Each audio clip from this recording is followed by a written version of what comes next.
It began not with a roar, but with a silence so profound it seemed to swallow the entire African veldt. January 22, 1879. The sun beat down on the abandoned camp at Isandlwana, transforming the scattered debris into grotesque, glittering monuments to disaster. This should have been a temporary post, a staging ground for a quick, brutal campaign to subdue the Zulu kingdom. Instead, it became the grave of an entire column, and a horrifying symbol that shattered the myth of British invincibility across the globe. Look closer, beyond the overturned wagons and the spilled rations. The silence is broken only by the wind, whispering through the long grass and rustling the pages of abandoned Bibles. Everywhere, the dead. Rows upon rows of red-coated soldiers, cut down where they stood. They lie in formation, broken pieces of a military machine that had been, only hours before, considered the finest fighting force the world had ever known. Their white helmets, meant to symbolize purity and dominion, are strewn across the blood-soaked ground, a chilling testament to the speed and savagery of the defeat. This was not a battle, it was an annihilation. 20,000 Zulu warriors, moving with discipline and fury the British had utterly failed to comprehend, had executed the horns of the buffalo tactic to perfection. They had found the British, split their forces, overwhelmed their position, and fought through the impossible hail of rifle fire to engage in a close-quarters melee that favored the short, deadly assegai over the bayonet. The news that trickled back to London was censored, confused, and utterly terrifying. 1,300 British and colonial troops were dead, their regimental colours captured, their prestige utterly obliterated. The Empire, which proudly declared that the sun never set upon its domain, now watched in horror as a devastating, shadowy cloud descended upon its South African holdings. This was more than a military setback, it was a psychological catastrophe. Across the continent, indigenous forces whispered the name Zulu with reverence, while colonial powers like the Boers watched with keen, calculating interest. The whole of southern Africa was suddenly poised on a knife's edge, ready to erupt in a chain reaction of rebellion. The British were left with a terrifying, singular question: how could this happen? How could the might of Queen Victoria's army be so completely undone by a savage foe? The answer, as we will explore, lay not just in the Zulu's strength, but in the institutional arrogance and tactical blindness of the men who led the campaign. The official narrative would later paint Isandlwana as an isolated tragedy, a fluke of bad luck. But the truth was far more complex, far more dangerous, and utterly exposed the vulnerability of the empire's structure. It was a disaster that demanded not just vengeance, but radical, painful genius to correct. The problem was, who among the surviving, broken officers had the courage, or the insight, to see the path to victory? The calamity at Isandlwana sent a shockwave not merely across Natal, but across the vast geopolitical landscape of the British Empire. For decades, the empire had traded heavily on one currency above all others: infallibility. From the arid plains of India to the dense forests of Canada, the message was uniform and uncompromising: British soldiers, British discipline, and British technology were unbeatable. That myth, so carefully cultivated and ruthlessly enforced, had been utterly and brutally torn to shreds on a remote, rock-strewn hill in South Africa. London, initially disbelieving, soon descended into a state of panic thinly veiled by official pronouncements of resolve. The true danger wasn't the loss of men or material, it was the contagion of rebellion. Every potential enemy, every disgruntled chieftain, every rival European power, was suddenly paying rapt attention. In India, where British rule rested on the control of immense, restless populations by a relatively small occupation force, the news was profoundly unsettling. If a Zulu Ibutho could wipe out a British column, what might the Sikhs or the Pathans attempt? The routes to the east, the commercial lifeline of the empire, suddenly felt dangerously exposed, with the Cape Colony being a vital way station. Across Europe, the diplomatic whispers began to swell. Russia, ever keen to advance its influence toward Constantinople and challenge British naval dominance, saw an immediate distraction. More locally, the Boers, Dutch settlers who viewed the British with deep suspicion and animosity, grew bolder.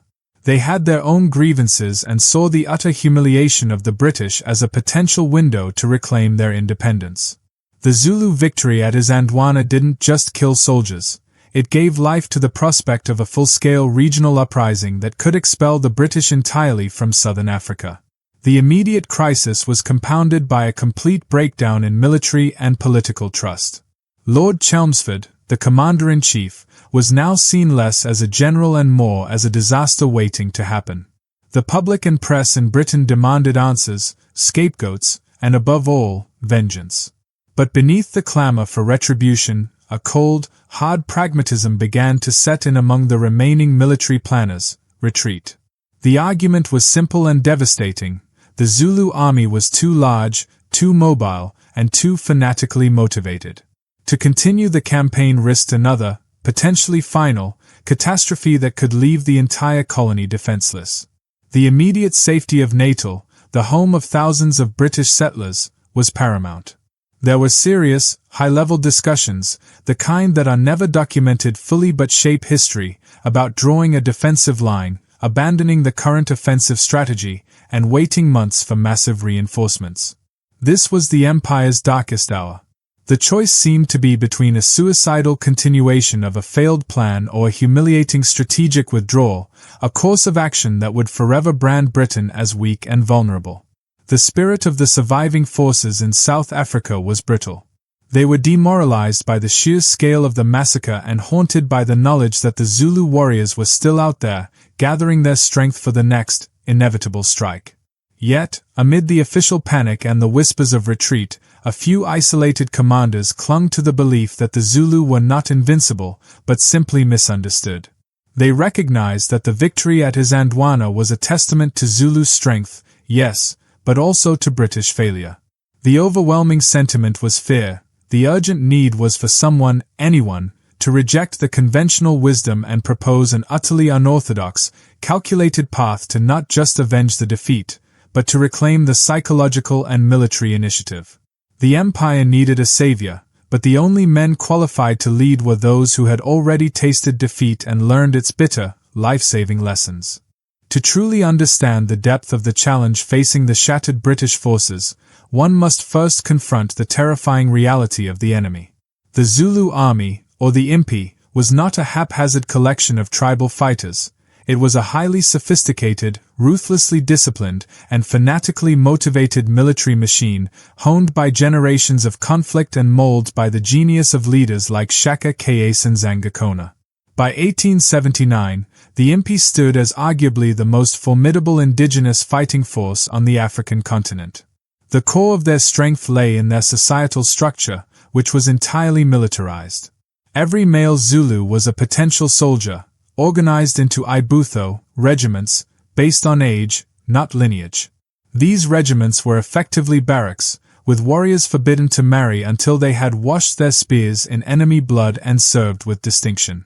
This system created an absolute commitment to the collective, fostering a powerful esprit de corps and an almost religious adherence to command. Their loyalty was not to a flag or a parliament, but to their king, Sethweo Kayempand, and the sacred duty of the nation. Their doctrine was simple, aggressive, and perfectly suited to the terrain, the horns of the buffalo. This tactical masterpiece relied on speed, concealment, and overwhelming force applied simultaneously from multiple directions. The formation was divided into 4 crucial elements. The chest, the main body of the force, moving straight toward the enemy to engage and fix their attention. These warriors delivered the central, sustained assault. The horns, left and right the fastest and youngest regiments, tasked with moving at a double-quick pace to run wide, flanking the enemy line and closing in behind to complete the encirclement. It was the swift, devastating closure of these horns that turned British retreats into massacres. The loins, the reserves. Positioned out of sight, they were held back until the commander assessed the precise point of maximum British fatigue or weakness, then unleashed to deliver the coup de grace. This reserve was vital, ensuring the Zulu never committed their entire strength until the enemy was already demoralized. The physical tools of the Zulu warrior were equally terrifying. Abandoning the long, throwing spears of tradition, Shaka had introduced the ikla, a short, heavy-bladed stabbing spear designed for close-quarters combat. When coupled with the large cowhide shield, Isandlwana, the Zulu warrior was transformed into an offensive engine capable of closing the distance through a hail of fire, shielding himself, and delivering a fatal wound in the ensuing chaos. Crucially, the Zulu fought with an ethos that bordered on the suicidal by European standards. Their primary rule was simple: victory or death. Retreat was not merely discouraged, it was frequently punishable by execution. This single, terrifying mandate created a charging force that was almost impossible to stop, as they possessed an unparalleled willingness to absorb massive casualties in exchange for a breakthrough. It was this combination of sophisticated organization, a brilliant, flanking tactical doctrine, and fanatical determination that the British faced. They were outnumbered by at least 10-1, but more significantly, they were facing an army that understood the psychological impact of its own charge. At Isandlwana, the Zulu did not just defeat a column. They demonstrated that their system was superior to European technology when commanded by arrogant and unprepared officers. The shadow of the impi was what truly paralyzed the British. The next commander to face them would not just need more bullets. He would need a completely new kind of genius to break the horns of the buffalo and halt the tide of fear that had engulfed the empire. The defeat at Isandlwana, while a resounding testament to Zulu military prowess, was equally a damning indictment of the man who commanded the British forces, Lieutenant General Lord Chelmsford. His actions, dictated by a rigid adherence to outmoded colonial military thinking and a profound underestimation of his enemy, provided the fatal cracks through which the Zulu impi poured. The tragedy of January 22, 1879, was not an act of God or a stroke of bad luck.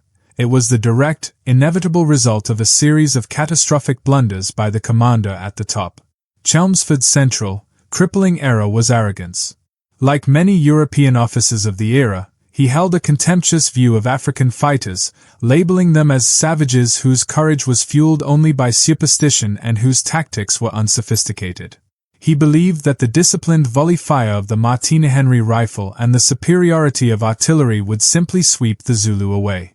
This ingrained prejudice led him to ignore critical intelligence and disregard the most fundamental rules of warfare in hostile territory. The first strategic blunder occurred in the very design of the campaign. Chelmsford split his invasion force into multiple columns, dividing his strength across a vast front. This was a direct violation of the principle of concentration of force, designed to make the supply chain easier but ultimately making each column vulnerable to isolated attack. It was a gamble predicated on the belief that the Zulu would never dare to attack a large, organized body of British troops, a gamble that cost hundreds of lives. The second, most lethal blunder concerned the positioning and security of the camp at Isandlwana.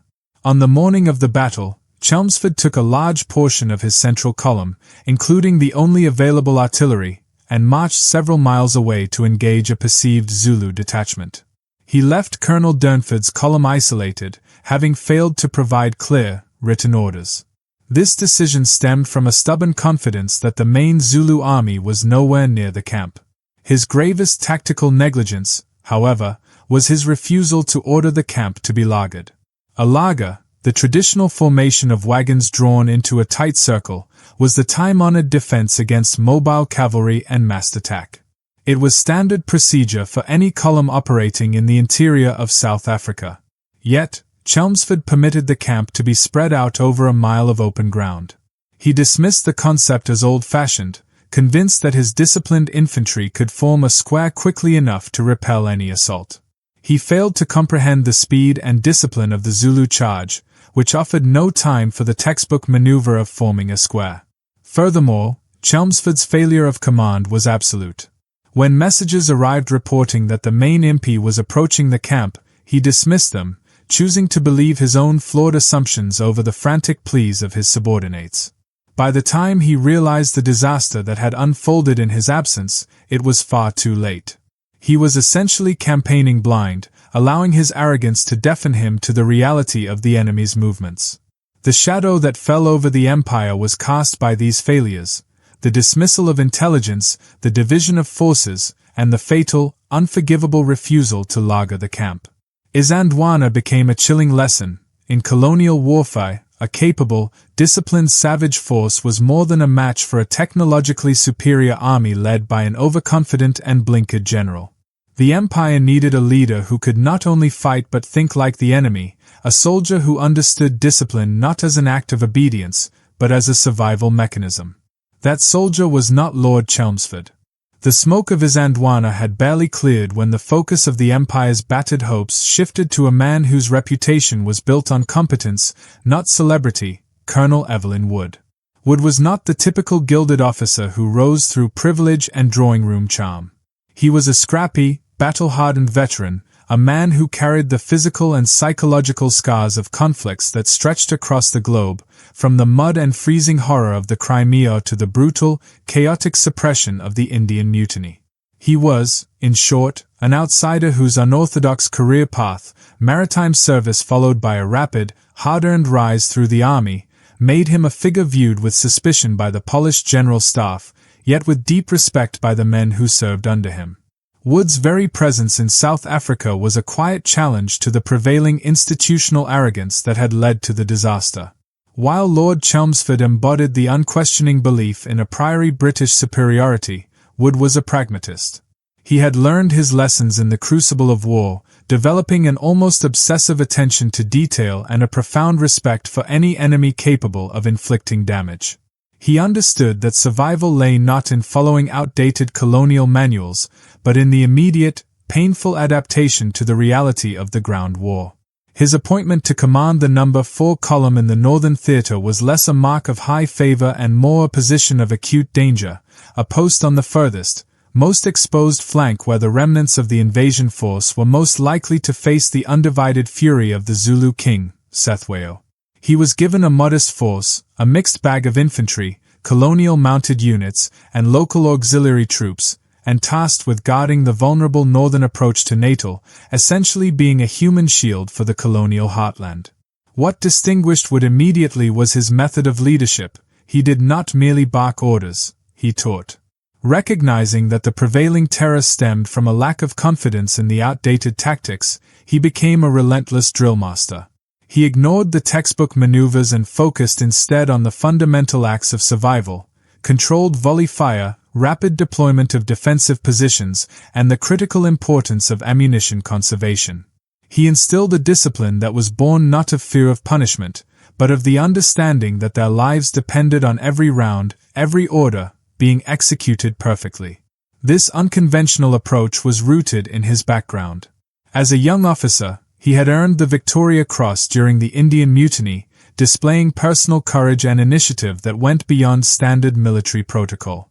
He was a man who knew how to think for himself, how to act decisively when others froze, and how to survive the most desperate circumstances. This pedigree meant he approached the Zulu conflict with an open mind, recognizing that the disciplined impi was not a rabble but a mobile, lethal army that had just delivered a tactical masterclass.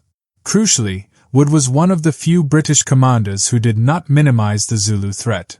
He pored over every account of Isandlwana, every report from the few survivors, searching not for comfort, but for the fatal flaws in the British doctrine. He realized that the Zulu success lay in the sheer commitment of their charge, a wave of humanity that could absorb fire until they closed the distance. Therefore, the answer was not to try and outflank them, but to force the Zulu to break themselves upon an immovable, well-prepared defensive position.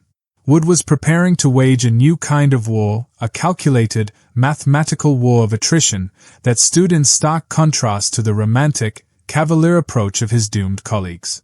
He was the forgotten genius operating in the shadow of disaster, already laying the groundwork for a counterstrike that would rely entirely on cold preparation and iron-willed discipline, rather than the aggressive, yet ultimately reckless, ambition that had characterized the failed first invasion. His goal was not a grand march on Ulundi, but simply to survive perfectly, forcing the enemy to exhaust their formidable strength against an obstacle they could neither bypass nor break. He was the architect of the impossible defense. Even the most cautious and unconventional soldier is not immune to the errors of command, and Colonel Evelyn Wood was tragically reminded of this truth at the flat-topped mountain of Hlobane. This was his personal crucible, a localized disaster that served as the final, agonizing lesson in respecting the sheer speed and tactical flexibility of the Zulu impi. The defeat at Isandlwana was a corporate failure of the British High Command. Khambula was a sharp, personal humiliation that hammered home the absolute necessity of his later defensive genius. The events of March 28, 1879, were sparked not by Wood's aggression, but by the relentless operational pressure placed upon his No. 4 column. Ordered to neutralize a large Zulu force gathered around Khambula Mountain, Wood sanctioned a complex operation involving a mix of mounted troops, colonial volunteers, and local allies. The plan was inherently risky, requiring a divided force to ascend the difficult terrain and secure a herd of cattle intended for the Zulu army. The initial stages were successful, but the fatal flaw lay in the timing and coordination, the very elements that the Zulu excelled at disrupting. Wood's mounted colonial troops, led by figures whose enthusiasm outran their caution, became disorganized on the mountain's heights. Crucially, they were operating on the assumption of tactical isolation, that they would only face the localized forces they intended to fight. They were catastrophically wrong. A massive Zulu relief force, the main impi moving with breathtaking speed, suddenly appeared from the south. The sighting was instantaneous and paralyzing. The 20,000-strong army, which was supposed to be miles away, was now closing fast, executing the horns of the buffalo with lethal precision. Wood's men on Khambula were caught in a deadly vice, difficult terrain above them, and the entire Zulu nation surging toward them from below. The resulting chaos was swift and brutal. The colonial forces were forced into a desperate, headlong retreat down the mountain slopes, a movement that instantly disintegrated into a rout. The Zulu fighters, energized by the sight of disorganized, fleeing soldiers, harried the retreat mercilessly. The British lost over 100 men, including several key officers, in a matter of hours. The defeat was compounded by the fact that the entire operation was ultimately pointless, achieving none of its objectives and significantly demoralizing Wood's already strained column. For Wood, Khambula was a searing moment of clarity.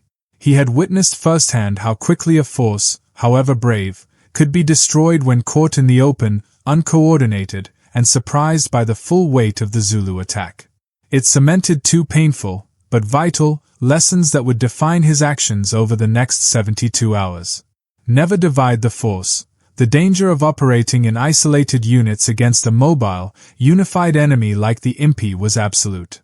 Respect the speed of the foe. The Zulu could not be safely assumed to be anywhere but everywhere. Their ability to cover vast distances and arrive unannounced was the single greatest threat to British forces. Khambula stripped away any lingering belief in easy victories or aggressive maneuvering.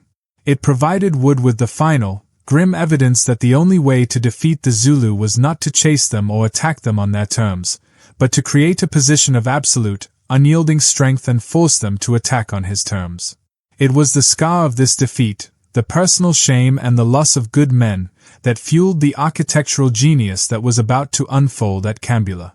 Wood retreated with his men not in defeat, but in a cold, determined resolve to apply the lessons he had just learned, no matter the cost in conventional military pride. The retreat from the disaster at Khambula did not signal surrender, it was a calculated withdrawal to a chosen, pre-scouted point, Khambula Hill. This was where Colonel Evelyn Wood would put his painful lessons into practice, creating a defensive system so intricate and perfectly tailored to the Zulu challenge that it bordered on suicidal genius. He knew the massive impi would follow, seeking to wipe out his column entirely. Wood's plan was not to evade the attack, but to force the full weight of the Zulu nation upon his carefully prepared defenses. Wood recognized that the failure at Isandlwana lay in the absence of a proper, fixed defense. His blueprint for Khambula was designed to be the absolute inverse of that disaster, a fortress of earth, stone, and wagons, specifically engineered to negate every advantage possessed by the horns of the buffalo. He took a flat-topped rise and transformed it into an impregnable killing ground. The entire defensive position was a sophisticated, two-part system, designed for interlocking fields of fire, a concept tragically absent at Isandlwana. First, the wagon laager and defensive perimeter was established. This was a tightly packed, rectangular enclosure constructed from the column's 110 wagons. Unlike the scattered confusion at Isandlwana, the Khambula laager was fortified with breastworks of earth and stone built between the wagon wheels. Crucially, it was designed to accommodate the entire force, giving the infantry a secure firing platform and allowing for the conservation of ammunition, ensuring every shot counted. The second, most innovative element was the strategic use of the cattle kraal and the redoubts. Immediately adjacent to the main laager, Wood ordered the construction of a large, circular cattle kraal, a temporary enclosure for the animals. This kraal, enclosed by a 6-foot wall of stone and thorny acacia bush, served a dual purpose. It contained the vulnerable livestock, and it acted as a highly exposed, tempting target for the Zulu. The Zulu were known to prioritize capturing cattle, and Wood hoped this visible, slightly weaker position would draw their initial, frenzied attack. Further complicating the defensive matrix, Wood ordered the construction of 2 small, earthwork redoubts, strong points designed to provide flanking fire, built on the highest points of the hill. These were not mere trenches. They were bastions, positioned to ensure that no part of the main laager or the kraal could be approached without coming under devastating enfilading fire from a covered position. The position of these redoubts was so carefully calculated that they forced the Zulu attackers into narrow, pre-sighted killing zones. This setup was considered suicidal by some subordinates because Wood's strategy was to hold the kraal lightly and then abandon it at a calculated moment. This was the genius within the madness. He planned to use the kraal as a trap. Once the Zulu had committed their forces to the kraal, the British troops would execute a controlled, disciplined withdrawal back into the main laager. The Zulu would mistake this tactical retreat for a route, surging forward, only to find themselves packed tightly in the open, exposed to the converging fire of the main laager and the flanking redoubts. This was military architecture at its finest, a fixed, geometric solution to a highly mobile, organic problem. Wood was betting everything on the Zulus' discipline to attack, and his own men's discipline to retreat perfectly. He stripped his men of aggressive fantasy and armed them with a defense based on pure, cold mathematics. The 2,000 men were preparing not for a battle of maneuver, but for a deliberate, agonizing trial of endurance and nerve within a masterpiece of defensive engineering. The blueprint was complete, the trap was set, and all that was left was the agonizing wait for the inevitable, overwhelming force of the Zulu nation. The construction of the defenses at Khambula was only half the battle. The other, more crucial half was the arduous, agonizing process of rebuilding the fighting soul of the number 4 column. Colonel Evelyn Wood was acutely aware that the finest fortifications in the world are useless if the men manning them break under pressure. His troops were not fresh recruits. They were the shattered survivors of the initial invasion, men who had seen their comrades disemboweled at Isandlwana and had just witnessed the humiliating rout at Khambula. They were haunted, fatigued, and fighting the crippling paralysis of fear. Wood's task was not just to train them, but to reprogram them, to replace the instinct for panic with the reflex of disciplined action. His methods were intense, relentless, and focused on absolute, immediate necessity. He discarded the elaborate parade ground drills and focused on the 3 non-negotiable pillars of survival against the Zulu: volley control, controlled retreat, and perimeter integrity. Volley control was the cornerstone. Wood understood that the chief psychological advantage of the Zulu was their sheer mass and their willingness to absorb casualties to close the distance. British soldiers, terrified of being swamped, often fired wildly and prematurely, wasting precious ammunition and ultimately slowing their rate of fire. Wood drilled them obsessively on the command structure: ready, present, fire. The order was to hold their nerve until the Zulu were within optimal killing range, a terrifyingly close distance, and then unleash a concentrated, devastating wall of lead. His goal was to make every shot count, turning the Zulu charge into a mathematical drain on their numbers, rather than a psychological wave that broke the British spirit. He monitored the stores of Martini Henry ammunition like a miser guarding his gold, instilling in the men a respect for the scarcity of their resources. Next came the concept of controlled retreat, a tactical maneuver that ran directly counter to the traditional military ethos of hold the line at all costs. Wood's plan for the main battle hinged on the feigned abandonment of the cattle kraal.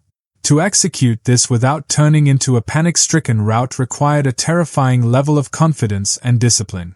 Wood drilled his men repeatedly, retreating not as individuals, but as an ordered, firing unit. They learned to fall back to a predetermined point while still delivering suppressive fire. This was discipline forged in a recognition of the enemy's strength. It was the ability to appear defeated while actually executing the most dangerous part of the plan. It was the absolute rejection of the Isandlwana breakdown. Finally, perimeter integrity was paramount. Every man was assigned a specific sector of the laager or the redoubts, and his job was to hold that sector, no matter what happened elsewhere. This created a defensive tapestry where the fate of the whole depended on the individual's commitment to his 10 or 20 feet of wall. Would constantly reinforce the idea that the Zulu, for all their bravery, could not break a determined, organized defense. He stripped away the terror of the unknown and replaced it with the grim, empowering knowledge of their own defensive geometry. He moved among the men constantly, a presence of quiet, cold assurance. He did not offer rousing speeches about glory, but simple, factual instructions about survival. He turned the survivors of defeat into the executioners of a new strategy. By the time the massive Zulu impi appeared on the horizon, the 2,000 men of the number 4 column were exhausted, but no longer paralyzed. Their hands, though shaking, were steady on their rifles. Their souls, though scarred by terror, were fortified by Colonel Wood's cold, calculated certainty. They knew they were hopelessly outnumbered, but they now believed, with a terrifying conviction, that their defenses were superior to the enemy's strength. They were ready for the impossible. The stillness that descended upon Khambula Hill on the evening of March 28, 1879, was not one of peace, but of agonizing, unbearable anticipation. The sun had set, casting long, menacing shadows across the newly dug fortifications, but the fear was far more potent than the darkness. News had arrived. The entire Zulu impi, 20,000 strong, fresh from the skirmish at Khambula and thirsty for the final, cleansing defeat of the British, was on the move. They were coming for Colonel Evelyn Wood's column, and they were expected to arrive with the dawn. Wood, having survived the immediate panic of Khambula, now had to manage the far more dangerous psychological tension of the waiting game. His men, approximately 2,000 soldiers, a mix of the 13th and 90th Foot artillerymen, and the crucial mounted colonial troops, were hopelessly outnumbered, 10-1 or worse. The atmosphere was a fragile mixture of grim determination, enforced discipline, and barely suppressed terror. Every detail mattered now, because every detail was a potential line between survival and massacre. Wood's focus remained absolute. He moved through the wagon laager and the redoubts one last time, ignoring the whispers and focusing on the physical realities of his defense. He personally inspected the ammunition reserves, counting not just rounds, but also the number of men assigned to resupply. There would be no panic search for cartridges in the heat of battle, as there had been at Isandlwana. The system was to be cold, efficient, and machine-like. Every man received a strict, non-negotiable allocation of ammunition, reinforcing the life-or-death importance of volley control. Wasting a round was wasting a life. The final hours before the expected attack were a masterclass in psychological command. Wood didn't offer false hope or exaggerated promises of glory. Instead, he gave orders that were direct, practical, and anchored in the geometry of their defense. He reminded the men of the killing zones they had practiced for, the precise angles of fire from the 2 flanking redoubts. He emphasized that the Zulu would attack according to their doctrine, the horns of the buffalo, and that they, the British, would counter according to his new doctrine, unyielding, disciplined fire from an immovable defense. One of the most critical elements of this preparation was the management of the mounted troops. These men, often colonial irregulars, were the fastest and most maneuverable element of Wood's force. At Isandlwana, the cavalry was either destroyed or misused. Wood, having learned from the disaster at Khambula where his mounted men were routed, sequestered them. They were not to engage in the initial defense. They were held in the protected confines of the main laager, their horses saddled and ready. They were the ultimate reserve, the one crucial piece of the puzzle reserved for the moment when the Zulu had fully committed and exhausted their initial, overwhelming momentum. They were the sword of the counterstroke, hidden until the enemy felt victory was within their grasp. As darkness fell completely, the first, subtle signs of the approaching storm began to emerge. Faint flickers of light, the distant cooking fires of the massive Zulu advance, were spotted on the horizon. Then came the unsettling, low drumming and the collective, deep humming of the Ibutho as they prepared for battle. It was a terrifying, almost geological sound, confirming the scout reports. This was not a detachment, this was the entire force of the Zulu nation, focused on their destruction. The tension became absolute. Every man knew that when the sun rose, they would face an overwhelming force driven by revenge and spiritual duty. They knew the carnage that awaited them if even a single point of the perimeter failed. But as the dark hours crawled by, the terror began to coalesce into a grim, resolute stillness. The meticulous preparation, the carefully placed redoubts, the stacks of ammunition, and the cold, unshakable confidence of Colonel Wood had done their work. The stage was set for a confrontation that was not about maneuver or bravery, but about pure, bloody endurance. The ultimate test of Khambula was about to begin. 2,000 men, fortified by genius, awaiting the dawn and the inevitable, terrible crash of 20,000 charging Zulu warriors. They would not retreat, they would not panic, and they would not surrender, they would only fire. The rising sun on the morning of March 29, 1879, did not merely illuminate the battlefield, it unveiled a spectacle of terrible, breathtaking majesty. The vast Zulu impi, estimated at over 20,000 warriors, finally emerged from the rolling hills to the south and east of Khambula, a sea of black shields and shining steel that stretched across the landscape. They advanced in their classic, terrifying formation, the horns of the buffalo, prepared to execute the maneuver that had brought them such devastating victory at Isandlwana. This was not just a military attack, it was the full commitment of the Zulu nation to crush the British presence utterly. The initial phase was marked by an unnerving psychological assault. The Zulu regiments, moving at a steady, disciplined pace, began to chant their war cries. The sound, a deep, collective roar, rolled across the veldt and slammed into the British lines, a sound intended to shatter morale and induce panic. Colonel Evelyn Wood's men, exhausted but anchored by their rigid training, watched in cold silence from behind their earthworks.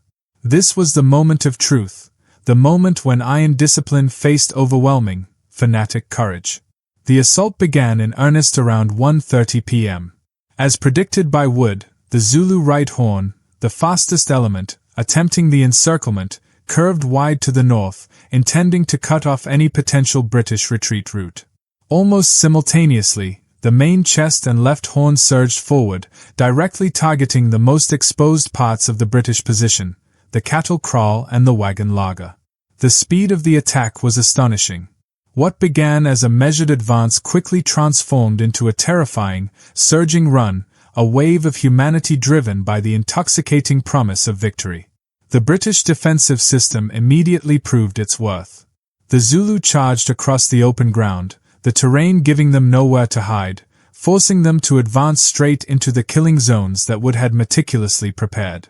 The men of the 13th and 90th Foot held their fire, their fingers trembling but their eyes locked on their officers. They waited until the range was point blank, until the furious faces of the oncoming warriors could be clearly discerned. Then came the command, fire. The Martini Henry rifles unleashed a devastating, unified volley. Unlike the scattered, desperate firing at Isandlwana, this was a controlled, concentrated explosion of lead designed to maximize casualties. The first rank of the Zulu charge was simply side down, leaving gaping holes in the advancing lines. Yet, such was the commitment of the impi that the men behind them merely ran over the bodies of their fallen comrades, momentarily pausing the momentum but not breaking the charge. The sheer mass of the attack slammed into the perimeter. The primary focus of the initial assault was the cattle kraal, the slightly weaker, more tempting target. Wood's men fought desperately from the breastworks, delivering withering fire. The Zulu, fueled by their deep contempt for retreating and their belief in the sacred duty of the attack, pressed forward, hacking at the stone walls and reaching over with their deadly Ikla short spears. The battle had instantly escalated into a brutal, agonizing grind, a fight for every single inch of ground.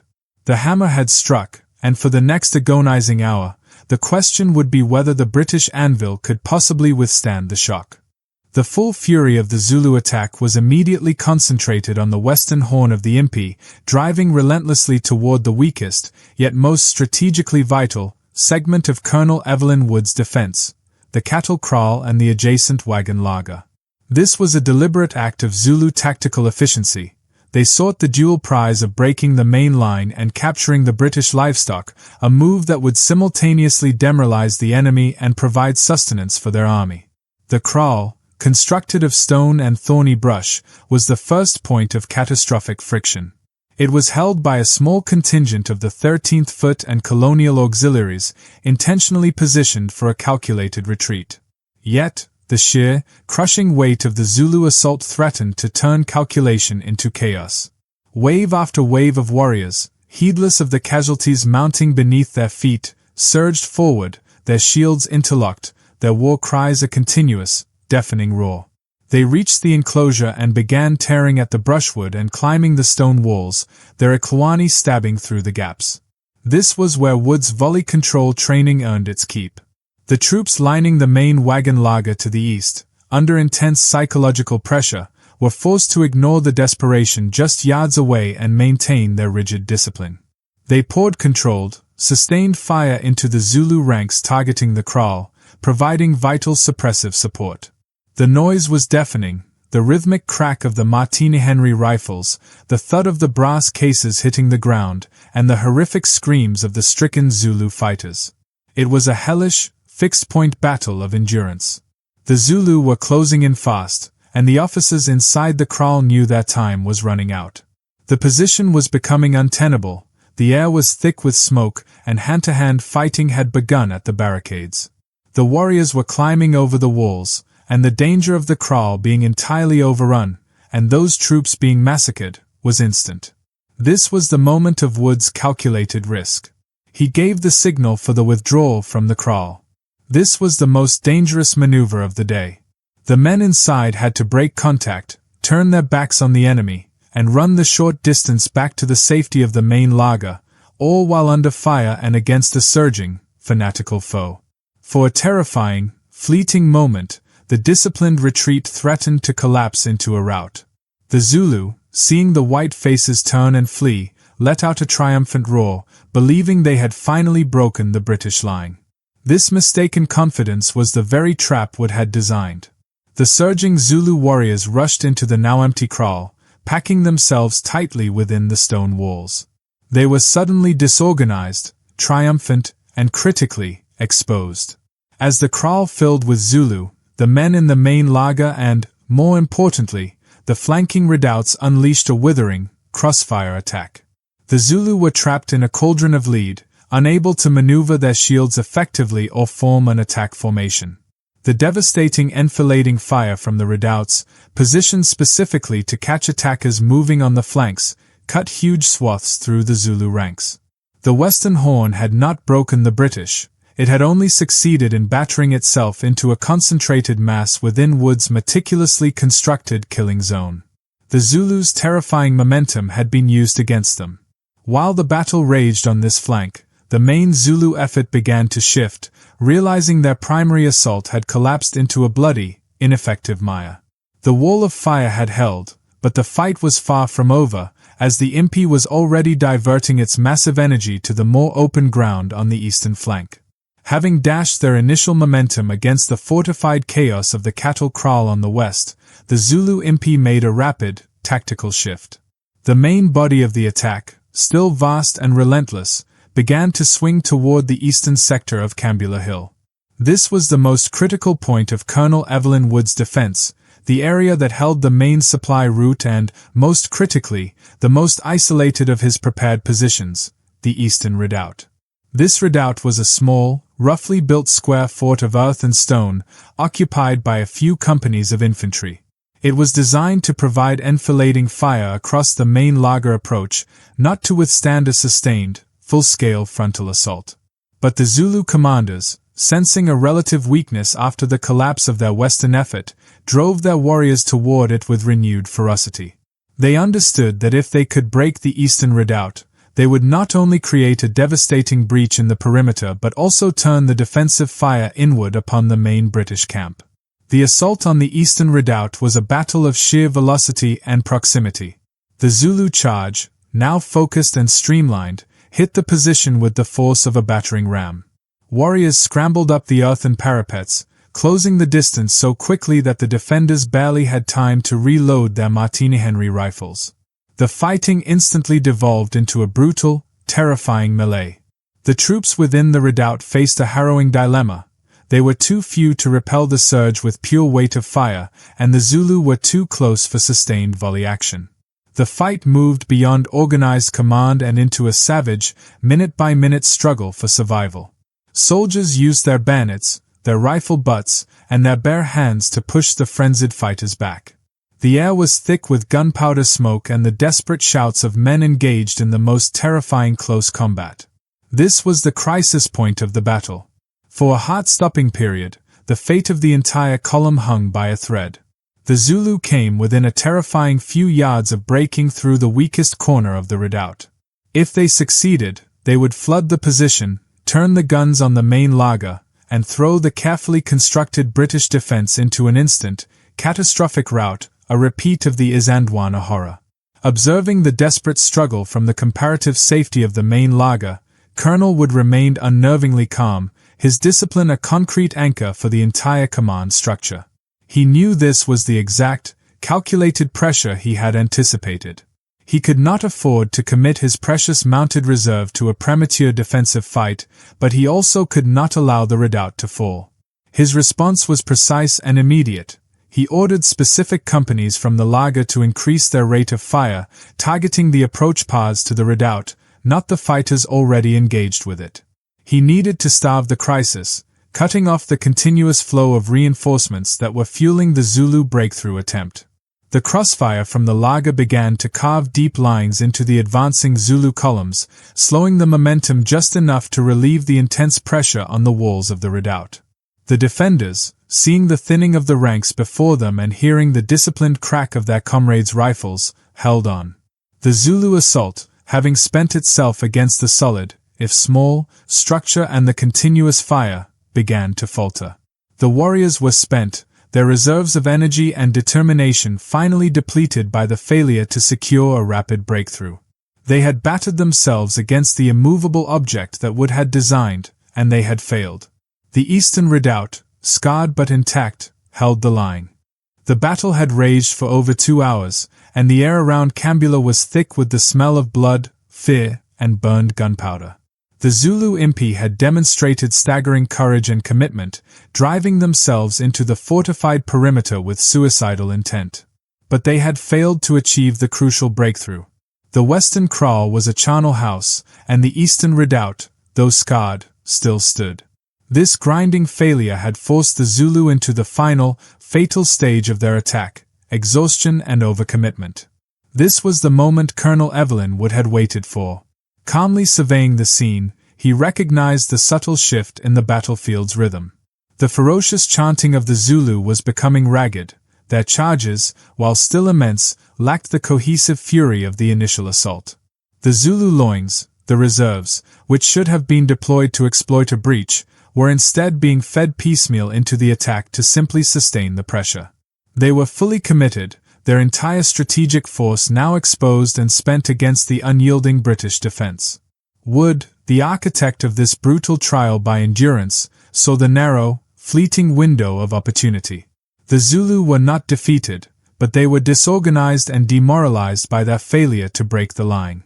Crucially, they were now so focused on the static, defensive perimeter that their flanks, the very edges of their massive, enveloping formation, were vulnerable and exposed to the open ground they had recently crossed. This was the cue for Wood's calculated gambit, the unleashing of his hidden, most mobile assets. He had held his mounted infantry and the colonial horsemen, the precious ultimate reserve, in the protected confines of the main laager for 2 agonizing hours. This was a direct, life-saving deviation from the Isandlwana strategy, where the mounted units were scattered and destroyed early on. Now, they were fresh, organized, and ready for a precise, devastating strike. Wood issued the order. The counterattack was on. The maneuver was breathtaking in its audacity and timing. Wood commanded the mounted troops to ride out of the laager's western gate, riding out of the defensive position and into the open veldt. Their objective was not to charge the main Zulu line, but to move swiftly and silently around the edges of the exhausted impi and strike at the junction between the Zulu chest and the right horn. This action was designed to achieve three things simultaneously. Exploit disorganization. The cavalry would strike the Zulu where their formation was loose and their attention was fixed on the fortress, catching them completely by surprise. Inflict psychological shock. After 2 hours of fighting a static, entrenched enemy, the sudden appearance of fresh, charging horsemen on their flanks would shatter the Zulus' confidence and turn their frustration into panic. Break the encirclement. By hitting the Zulus' enveloping horns, the mounted attack would disrupt the cohesion of the entire impi, forcing the flanks to dissolve and preventing any further possibility of a successful encirclement. The moment the mounted men burst from the laager, rifles and carbines blazing, was the pivot point of the battle. The Zulu commanders, already struggling to maintain control of their exhausted warriors, were suddenly faced with a shocking new threat coming from a direction they deemed secure. The sight of the cavalry, fresh and determined, was the final, devastating weight dropped onto their spent forces. The Zulu confidence, battered by 2 hours of failure, was about to be shattered by an unprecedented maneuver. The decision to unleash the cavalry was just the first half of Colonel Wood's masterstroke. The other half was a brilliant piece of tactical deception designed to maximize the impact of the mounted charge. While the horsemen were executing their wide flanking maneuver, Wood ordered a calculated, localized feigned retreat, a dangerous piece of psychological warfare intended to draw the exhausted Zulu impi even deeper into the open ground where they would be most vulnerable. Throughout the battle, the Zulu had been fighting against a wall. Their entire tactical focus was centered on the fortified perimeter. Wood knew that to fully break their will, he needed to give them a momentary, intoxicating taste of victory. He ordered specific sections of the infantry, particularly those who had just successfully defended the laager in the west, to execute a controlled withdrawal away from the outer breastworks and further into the main wagon enclosure.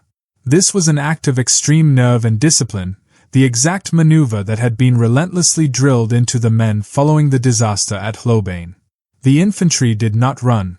They fell back slowly, deliberately, maintaining a cohesive formation while delivering their fire backward. It looked, to the untrained eye, like the beginning of a rout. It suggested that the British line was finally collapsing under the relentless Zulu pressure. The effect on the Zulu ranks was immediate and electrifying. The sight of the redcoats turning their backs, even in an organized manner, sent a fresh wave of frenzied energy through the Zulu warriors. They had been struggling for hours, their attacks stalling in blood, their frustration mounting. Now, they saw what they believed was their reward. The enemy, at last, giving way. The Zulu commanders, seeing this movement, poured the last of their remaining fighting strength forward, encouraging their warriors to seize the opportunity and stream into the now less defended sections of the perimeter. The objective was achieved. The Zulu was successfully drawn out of the relative cover afforded by the terrain and driven into the narrow stretch of open ground between the original perimeter line and the main wagon laager. They surged forward, their tight, massed ranks dissolving slightly as they chased the apparent retreat, their tactical discipline momentarily supplanted by the adrenaline of the chase and the certainty of imminent hand-to-hand victory.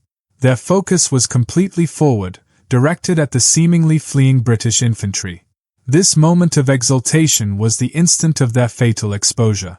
They were no longer operating as cohesive Ibutho but as individuals rushing for the kill. They were packed together, moving rapidly through an area that Wood had intentionally kept clear for this exact purpose. The Zulu, overconfident and consumed by the pursuit, failed to notice the flanking maneuver that was simultaneously unfolding. Their entire vision was tunneled, focused solely on the fleeing infantry. Wood had successfully manipulated the deepest instinct of the Zulu warrior, the commitment to the kill. By sacrificing a few yards of ground in a controlled, deceptive manner, he positioned the 20,000-strong impi exactly where he wanted them, massed, exposed, and tactically blind to the fresh, mobile force that was already swinging wide onto their flank. The stage was perfectly set for the final, devastating counterstroke. The Zulu thought they were chasing victory. In reality, they were charging headlong into the mouth of a perfectly executed trap. The Zulu warriors, believing the British line to be finally broken, surged into the open ground of Khambula Hill, their formation dissolving into a massive, bloodthirsty crowd intent on slaughter. They were confident, exposed, and entirely focused on the retreating infantry. It was at this precise, fleeting moment of Zulu overconfidence that Colonel Evelyn Wood completed his tactical masterpiece, unleashing the pincer of steel and fire that would shatter the impi forever. The counterattack was executed with brutal, calculated synchronization, striking the enemy from two separate and devastating directions. The first jaw, the bayonet charge. The infantry, having successfully lured the Zulu forward with their feigned withdrawal, suddenly ceased their movement. On Wood's command, a devastating wave of bayonet-tipped rifles erupted from the main wagon laager. This was not a general, open-field charge, but a short, ferocious thrust designed to create immediate chaos and push the massed Zulu ranks backward. The sight of the redcoats, who moments ago seemed to be fleeing, suddenly leaping out from cover and charging with fixed bayonets had a paralyzing effect. The Zulu, exhausted by hours of fighting a static enemy, were momentarily stunned by this sudden, violent reversal. This disciplined infantry push achieved its goal. It stopped the Zulu momentum dead and drove their dense center slightly back, bunching them up further in the open. The second jaw, the mounted flank attack. The real devastation came next.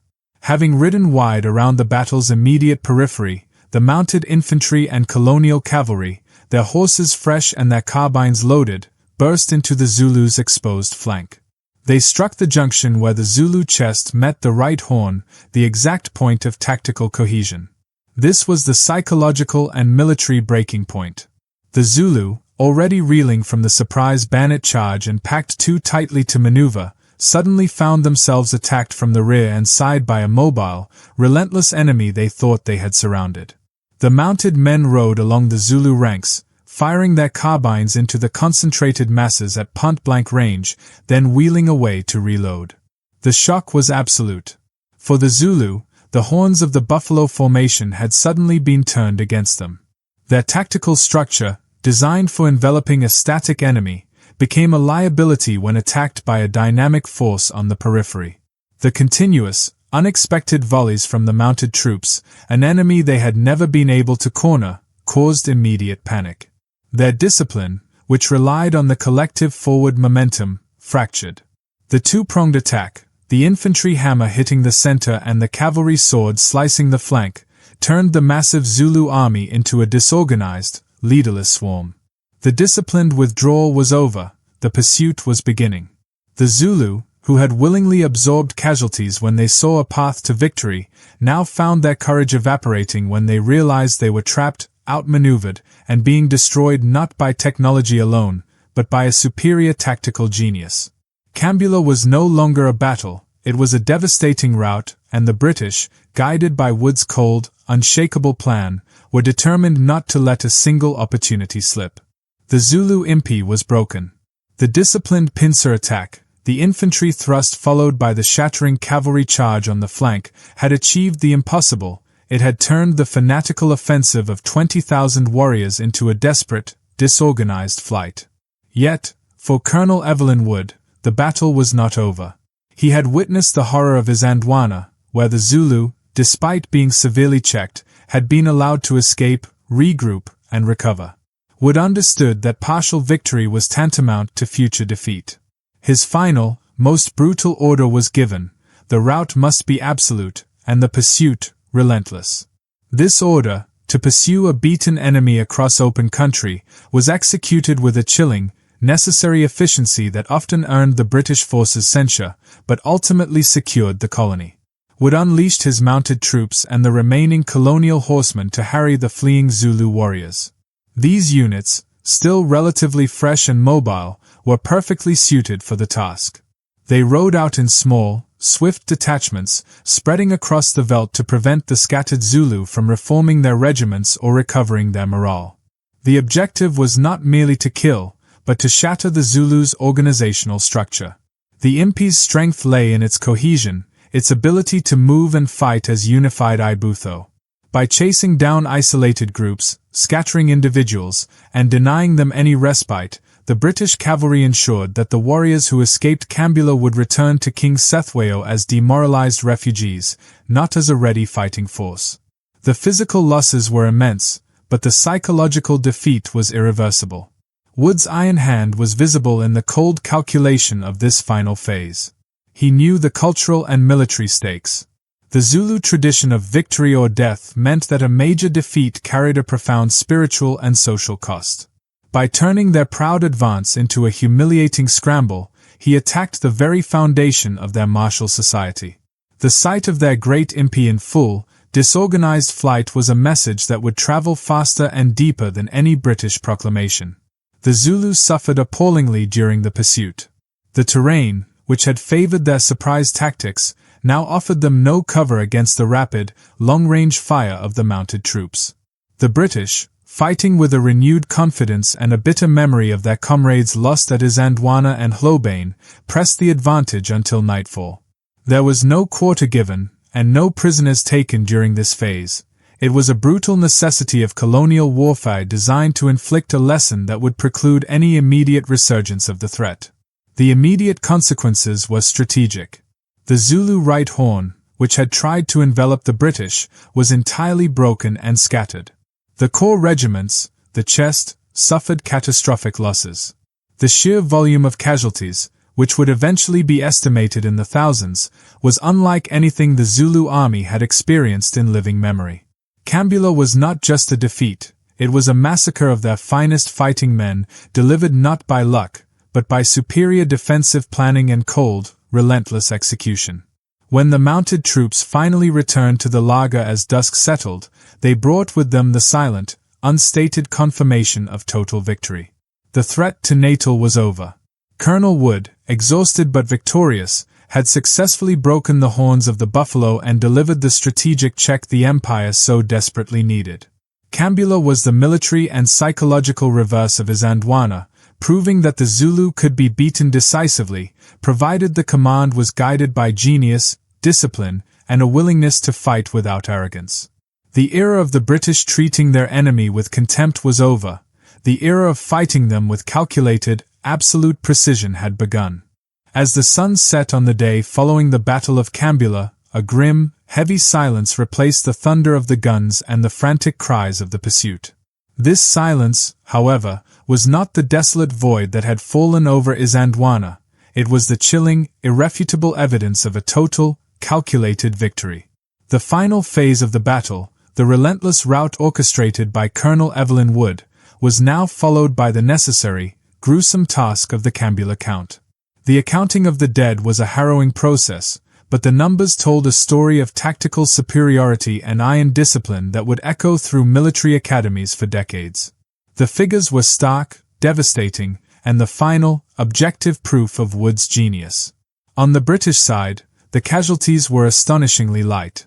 The entire day's fighting, including the close-quarters defense of the redoubts, the near-overrun of the kraal, and the final push, resulted in the loss of 20 officers and men killed, and 53 wounded.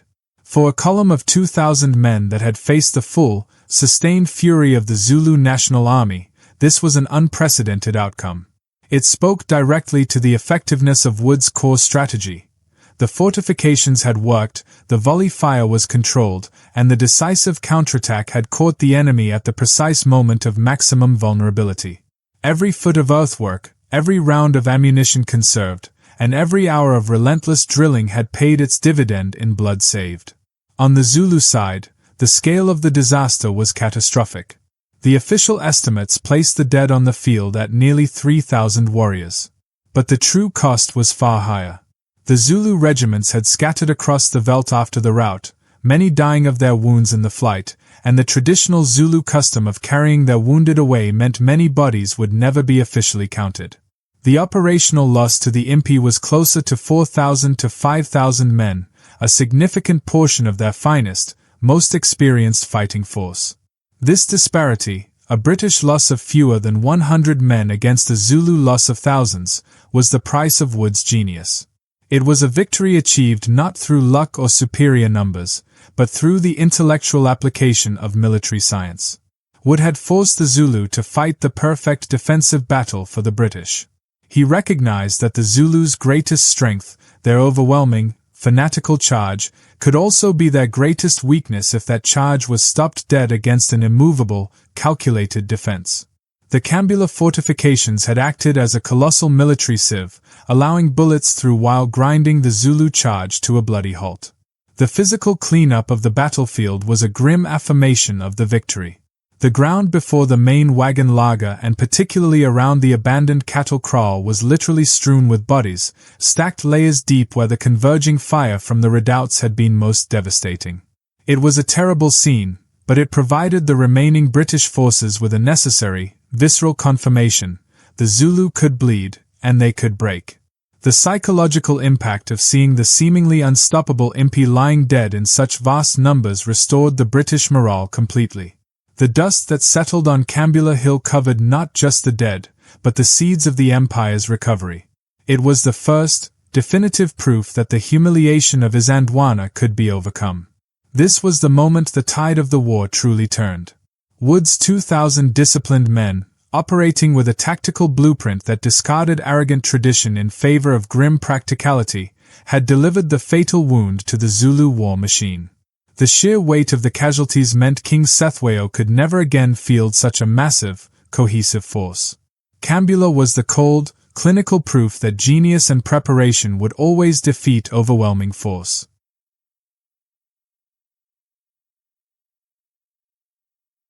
Despite delivering the single most decisive victory of the Anglo-Zulu War and saving the British presence in southern Africa, Colonel Evelyn Wood did not return to the applause and high honors he deserved. Instead, he was immediately immersed in the toxic atmosphere of political maneuverings and professional jealousy that often follows a catastrophic failure.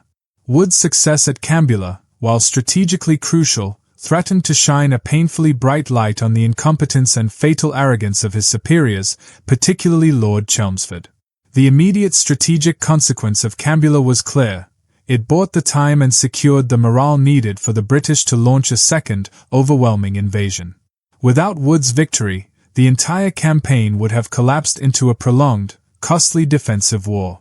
Yet, the official narrative swiftly began to minimize Khambula's independent importance, folding it into the larger, eventual success of the second campaign led by Chelmsford. The controversy that followed was centered on the relentless pursuit ordered by Wood, the iron hand of the rout.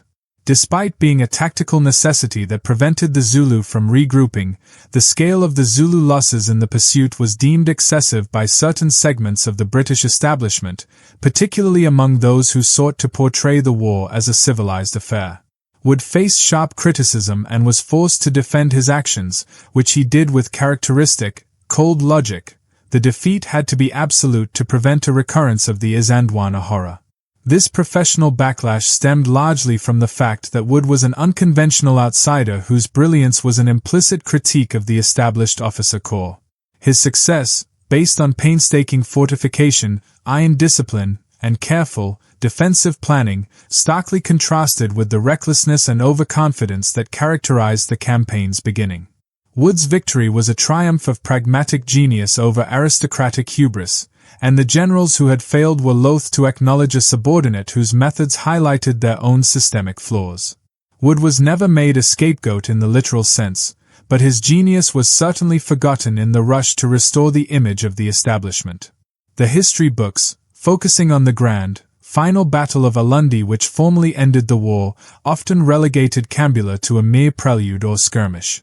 The truth was that Khambula was the hinge upon which the war turned, the moment the myth of Zulu invincibility was permanently shattered, and the British Army learned the painful necessity of respecting the enemy while fighting with calculated perfection. Evelyn Wood was, for a time, sidelined and his innovative methods downplayed. He had done the impossible, he had won against impossible odds, but in doing so, he exposed the rot at the core of the British High Command. For this forgotten truth, his legacy, despite his later rise to Field Marshal, remains perpetually in the shadow of the spectacular disaster he so brilliantly avenged.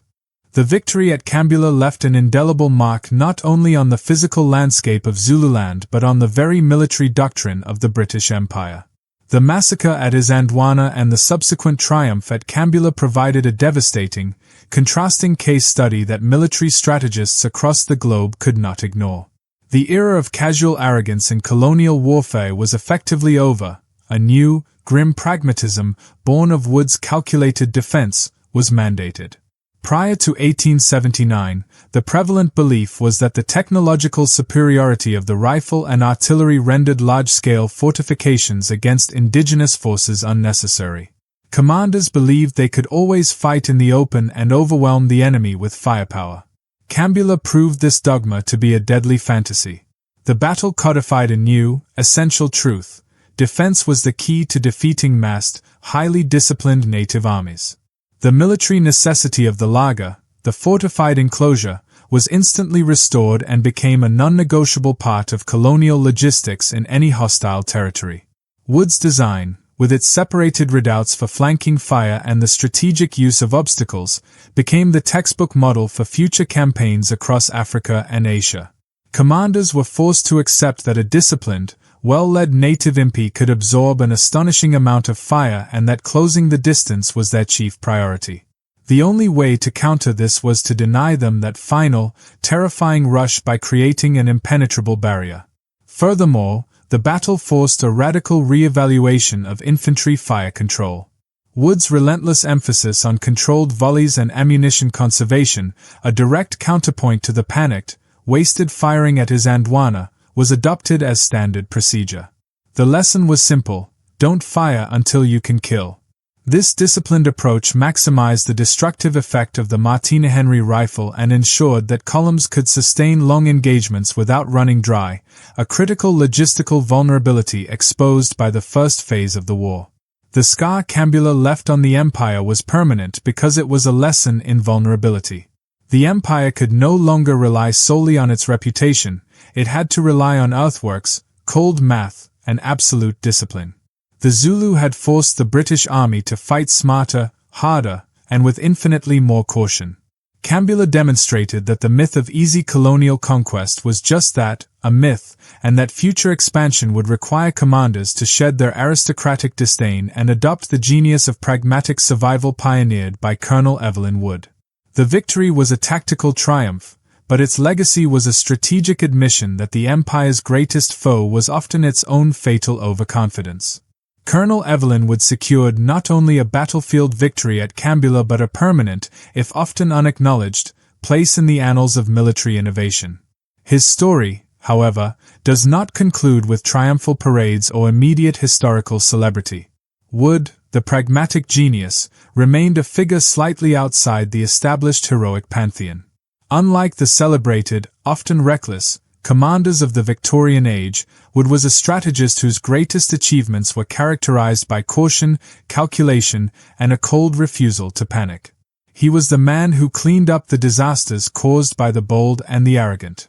Wood's enduring legacy is found in the lessons he forced the British Army to learn. He proved that the defense, meticulously prepared and executed with iron discipline, could defeat an overwhelming offensive force. He stripped away the romanticism of the colonial charge and replaced it with the unyielding geometry of the redoubt and the devastating precision of controlled fire. His tactical blueprint for Khambula, the interlocking fields of fire, the strategic use of an exposed bait, the kraal, and the decisive counterstroke by a hidden mobile reserve, became the anti-Isandlwana paradigm, influencing British doctrine through the Boer Wars and beyond. Yet, Wood's historical recognition remained muted for decades. He was the survivor, the realist, and the technician, qualities that often failed to capture the public imagination in the same way as the spectacular, if flawed, heroism of the doomed. While he ultimately rose to the rank of Field Marshal, his most important contribution, the salvation of the Zulu War campaign, was often eclipsed by the court-martial and controversy surrounding his superior, Lord Chelmsford, and the eventual, formal victory at Ulundi. Wood's genius was too subtle, too dependent on discipline and preparation, to be easily sensationalized. Khambula was not just a military victory, it was a philosophical victory of method over myth. It taught the empire that respect for the enemy and meticulous planning were essential to survival. Wood's men were saved not by a miracle, but by the power of preparation. The final, powerful reflection on Wood's forgotten status is perhaps the most compelling part of his story. His victory secured the route to India, restored the empire's reputation, and prevented a major colonial collapse. He gave the British Army its most critical lesson in survival. But the history books, obsessed with drama and personal courage, often failed to fully credit the man who simply refused to lose, who saw the impossible odds and mathematically calculated his way to a devastating, decisive victory. Colonel Evelyn Wood's legacy rests in the silent truth that his was the victory that mattered most, the one that allowed the British Army to fight again, and ultimately, to win the war.